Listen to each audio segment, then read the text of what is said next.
kaya tagkangkong ang talong. Ba bangon na.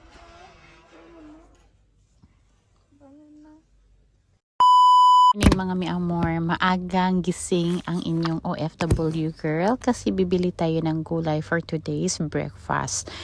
Pero syempre, before anything else, ligpit muna tayo sa ating higaan. Let's go!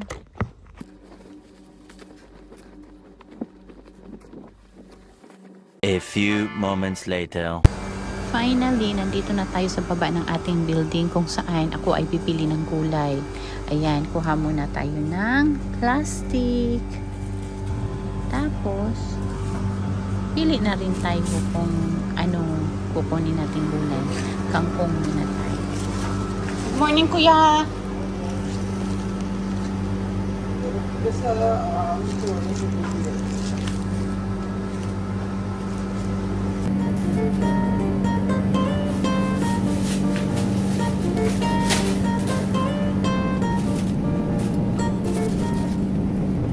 Tapos, kuha naman tayo ng talong.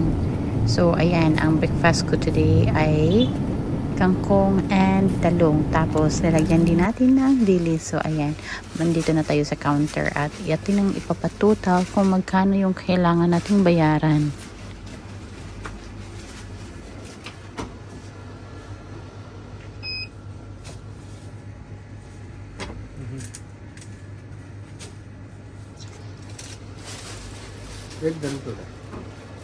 Okay. So 8 dirhams ang total ng kangkong at talong. So since 10 dirhams ang dala ko, so bumili na lang ako ng dalawang saging which is for 2 dirhams and ayan, kompleto na. At tayo'y uuwi na. Paakyat na ako sa building and start the cooking.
So, ayan, naghihimay na ako ng kangkong.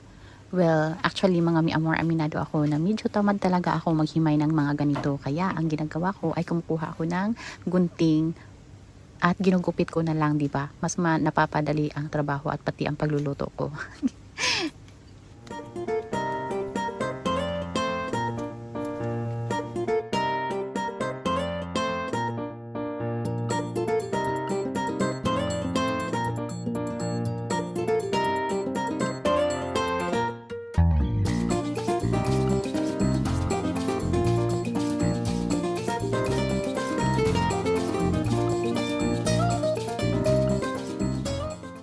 And next, ito namang talong ang ating hihiwain at ipiprito ko ito mamaya. So, let's do this!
to eat na mga mi amor. And that's all for today's video. Please don't forget to like, comment, share, and subscribe. See you in my next vlog. Bye!